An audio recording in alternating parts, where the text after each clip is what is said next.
Salut à tous, c'est Axel de testmobile.fr. On est au CES 2014 sur le stand de ZTE qui nous présente son Grand S2, qui est l'évolution du Grand S. Alors je vais passer rapidement dans les specs. En gros, on a, alors il faut savoir qu'il y a une version internationale et une version chinoise. La version chinoise, la seule différence, c'est qu'elle n'est pas compatible 4G et qu'elle est équipée Exynos 5410. Donc voilà, et là je vais passer sur la version, bien sûr les specs de la version qu'on pourrait éventuellement avoir nous.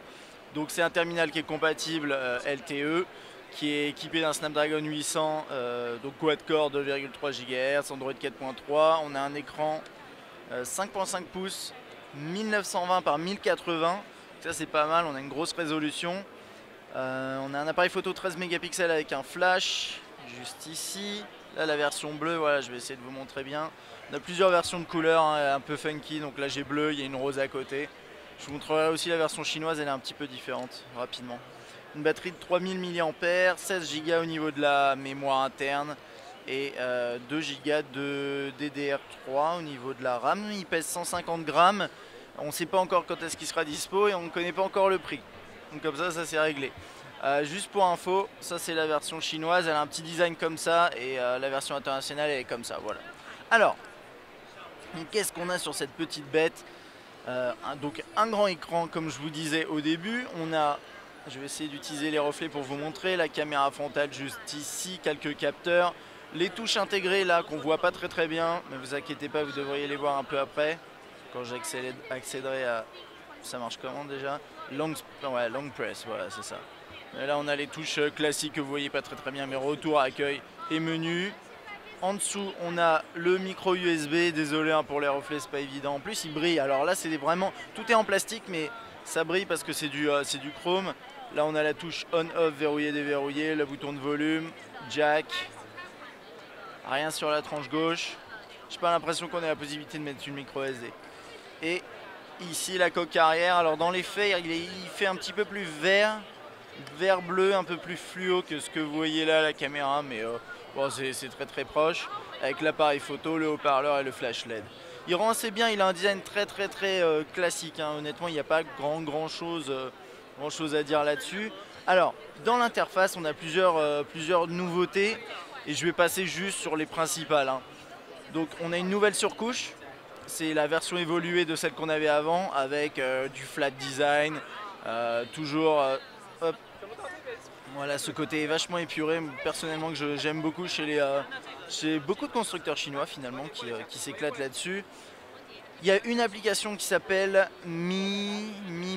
Alors attendez, je vais aller la chercher. Mi Assistant ici.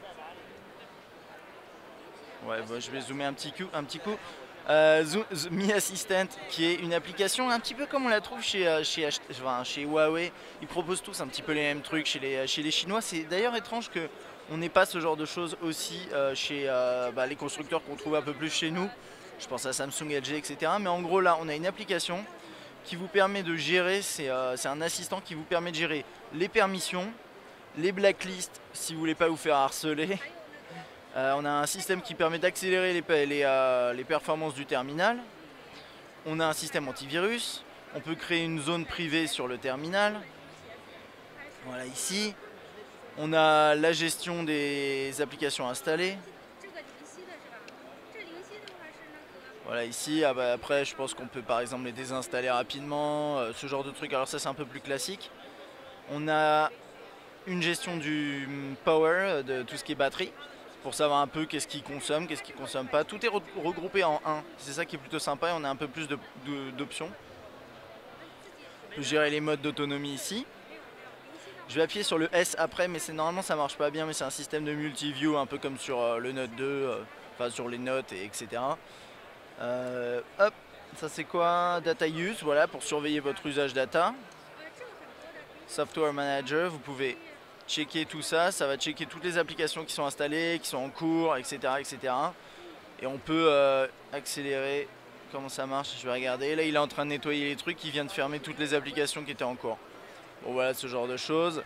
Et un système de data backup, backup de vos données. C'est plutôt cool, hein. C'est plutôt cool. Moi j'aime bien ce genre de système proposé. Par exemple ça, les blacklists, ça c'est bien. Les blacklists c'est pas que pour les appels, hein, c'est pour les SMS. Il doit y avoir plein de trucs. Il y a vraiment plein de fonctionnalités, ça je trouve ça top. AppLock, Anti-Theft. Si vous voulez pas vous faire voler votre smartphone, bam, vous pouvez l'activer. Vous avez la possibilité ensuite de contrôler via MMS ou via le site internet de ZTE. Et tout est regroupé dans une application, mais finalement c'est comme s'il y avait plein de petites applications pour faire ça. Après, pour le reste, voilà, c'est une interface qui est plutôt sympa, je trouve. Ça rend bien. Multitâche, ça ressemble à ça, classique. Le tiroir des notifications, la home avec les notifications, les shortcuts. Ici, moi j'aime beaucoup, hein, ça rentre très bien. Le flat design sur mobile, je trouve que c'est cohérent parce que c'est simple et c'est propre, quoi. Enfin bref, et dernier truc que je voulais vous montrer, et j'ai pas réussi à le faire fonctionner tout à l'heure et la personne qui faisait la démo n'a pas réussi non plus, donc je sais pas si j'y arriverai. On va essayer quand même. Donc ça en théorie ça permet de faire du multi-view. Bon, je sais pas pourquoi il y a des petits... Attendez, je regarde avec mes propres yeux. New. Ok, c'est juste des petites icônes avec écrit new. Donc hold and touch and drag it somewhere, machin. Donc si je fais ça, il me la lance. Et si j'en lance une autre, voilà, ça fait ça. Donc ça permet en fait d'avoir... c'est un peu chelou d'ailleurs, attendez. Là on a les contacts, mais là cette application elle a pas l'air d'être compatible. Je vais essayer une autre. Ah oui, elle est déjà là, excusez-moi. Camera Gallery. Bam. Voilà, on a le multi-window. Multi-view. Assez facile à utiliser, je pense que ça on peut le déplacer où on veut, le petit S là. Enfin voilà, c'est à peu près tout, hein. C'est un appareil qui est plutôt sympa, un grand écran, qui est très très beau d'ailleurs, hein. Honnêtement, ouais, ça rend super bien.